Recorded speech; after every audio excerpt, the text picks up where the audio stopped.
From the reports that we're seeing, France is expected to vote in favor of this proposal, as are Greece, Italy, and Poland. Now, together, these four countries represent about 39% of the population of the EU. Now, this means that if these four member states vote in favor of the tariffs, it means that a majority bloc, which would have required 15 member states, representing at least 65% of the bloc's population to oppose these tariffs. So if these four member states go ahead with their decisions, it means that we're likely to see the tariffs come into effect. What are the potential implications then if the tariffs do come into effect? You're sitting there in Hong Kong. Has Beijing made it clear what their response would be?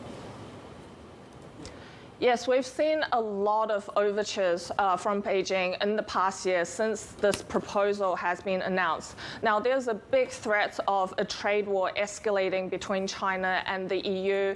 Beijing has launched anti-dumping investigations into brandy as well as pork. Now, the decision with how these anti-dumping investigations will go is likely to depend on how EU decides to proceed with the tariffs. Other than the pork and brandy, there's also hints that Beijing would launch actions against large engine cars being imported into China, as well as dairy.